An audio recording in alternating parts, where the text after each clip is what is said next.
लोकसभा चुनाव में भारतीय जनता पार्टी की ओर से प्रत्याशी न घोषित किए जाने को लेकर राष्ट्रीय राजपूत करणी सेना के जिला अध्यक्ष ने एक बड़ी बात कही है। उन्होंने एक साक्षात्कार में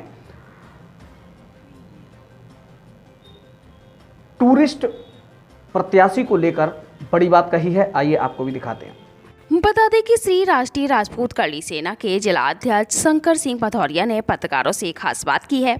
उन्होंने भारतीय जनता पार्टी द्वारा प्रत्याशी की घोषणा न किए जाने को लेकर कहा कि भारतीय जनता पार्टी हमेशा ही टूरिस्ट प्रत्याशी मैदान में उतरती है, क्योंकि वे स्वयं भारतीय जनता पार्टी के सपोर्टर हैं। ऐसे में भारतीय जनता पार्टी को वोट करना उनका अधिकार है।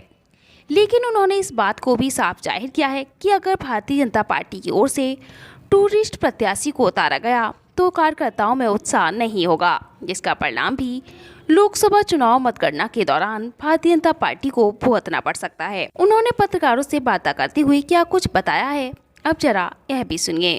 तरीके की देरी हुई है, इससे खामियाजा इसका हमें चुनाव में भुगतना पड़ता है हर बार। आप देखिए, अगर समाजवादी पार्टी की प्रत्याशी गांव-गांव के अंदर जा रही हैं और वो लंबे समय से पूरे क्षेत्र में लगी हुई हैं, वर्तमान में यहाँ से सांसद भी हैं, और उसके अलावा समाजवादी पार्टी का ये गढ़ है। इस गढ़ को ढहाने के लिए यहाँ पे प्रत्याशी जो होना चाहिए उसको समय मिलना चाहिए, ताकि वो हर कोने तक पहुँच सके। इतने गाँव हैं, इतने बूथ हैं, बूथ लेवल तक जा पाए, ग्रास रूट लेवल तक जा पाए, ताकि वो जनता को बता सके कि ये प्रत्याशी मैं हूँ और प्रत्याशी कमल का फूल है और इस कमल के फूल को उनको जिताना है। अब पॉलिटिकल टूरिस्ट के लिए यहाँ पे कोई जगह तो है नहीं, अचानक कोई आएगा। 12 तारीख को यहाँ पे नामांकन होना है।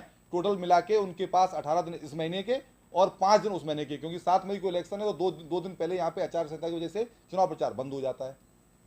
तो क्या लगता है कि बाहर के प्रत्याशी का ही नाम चल रहा है, संघमित्रा मौर्य का नाम आ रहा है कि अगर बाहर का प्रत्याशी आता है तो श्री राष्ट्रीय राजपूत करणी सेना का क्या महत्वता रहेगी, क्या प्रतिक्रिया रहेगी? देखिए, मैं संघमित्रा मौर्य जी के बारे में ज़्यादा तो जानता नहीं हूँ, लेकिन ये जानता हूँ कि बदायूं से सांसद नहीं है, लेकिन उनके पिताजी, उन्होंने हमेशा भारतीय जनता पार्टी एवं सनातन धर्म का अपमान ही किया है। और ये स्वयं जब उनके अपने पिताजी के प्रचार में लाठी लेके वहाँ पे गई थी, तो क्या सनातन धर्मी एवं क्षत्रिय समाज क्या इस तरीके के प्रत्याशियों का सम्मान करेगा? फिर भी अगर वो आती हैं तो हम लोग कमल के फूल के सिंबल के हिसाब से करेंगे, बट वो उत्साह जो होना चाहिए वो नहीं हो पाएगा।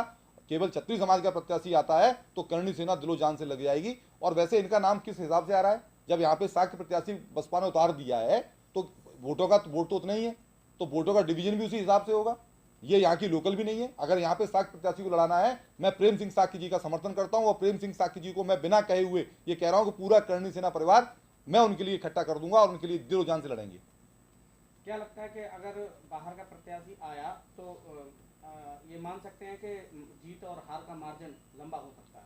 देखिए, मोदी जी की जो बात है, मोदी जी ने जो गारंटी चलाई है पूरे देश के अंदर, अब की बार 400 पार, और उसके अंदर मैनपुरी की सीट भी आती है, तो पूरा प्रयास तो किया ही जाएगा पार्टी की तरफ से एवं संगठन की तरफ से। लेकिन मेरे जैसे जो आम कार्यकर्ता हैं और जो भारतीय जनता पार्टी को आउटसाइड बैठ के सनातन धर्म एवं राष्ट्रवाद के नाम पे उनको सपोर्ट करते हैं, वो प्रयास करेंगे। लेकिन पॉलिटिकल टूरिस्ट के लिए मैनपुरी की जनता बहुत कठिन लड़ाई हो जाएगी, और इस कठिन लड़ाई का परिणाम कुछ भी होगा। हम तो वोट देते हैं, वोट देंगे, लेकिन लड़ाई बहुत ही टफ होगी, और उस टफ लड़ाई को जीतने के लिए उनको पहले से यहाँ पे आना चाहिए था, ग्रास रूट लेवल पे मेहनत करनी चाहिए थी। वो मेहनत अगर वो पहले से कर लेती या पार्टी का कोई भी पदाधिकारी इस तरीके से करता तो शायद यहाँ पर इस गढ़ को ढाया जा सकता था।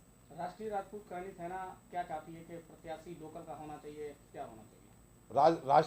सिर्फ राष्ट्रीय राजपूत करणी सेना, पूरा करणी सेना परिवार ये चाहता है कि हमारा प्रत्याशी लोकल का हो, चाहे वो शाक्य हो, चाहे वो यादव हो, चाहे वो ठाकुर हो, चाहे क्षत्रिय होगा, उसकी तो हम वरीयता देंगे, क्योंकि हम तो क्षत्रिय संगठन है, हम तो हमेशा ही ठाकुर के साथ हैं। लेकिन मैं ये भी कहना चाहता हूं कि क्षत्रिय समाज 36 कौमों को लेकर चलने वाला है। वो चाहे यहाँ से किसी जिसको भी हम कहते हैं अन्य जाति को भी, किसी को भी लेके आ जाए, हम उसका समर्थन करने को तैयार, बट वो लोकल होगा तो वो हमारे साथ खड़ा होगा। केवल पॉलिटिकल टूरिस्ट क्या 20 दिन के लिए आएंगे, उसके बाद यहाँ से चले जाएंगे? हम लोग कार्यकर्ता क्या करें? कार्यकर्ता की मर्जी वही है कि लोकल के आदमी को इलेक्शन लड़ाया जाए। लोकल का आदमी अगर यहाँ रहता है तो हम लोगों की छाती चौड़ी हो जाती है, हम लोग दम से लड़ते हैं, बूथ के ऊपर हम लोगों में हिम्मत रहती है। और अगर ये हिम्मत नहीं होगी, चुनाव में उत्साह नहीं होगा, तो फिर उसके परिणाम आपको बहुत पहले से पता है। कितने चुनाव हो चुके हैं, सभी परिणाम आपके सामने हैं।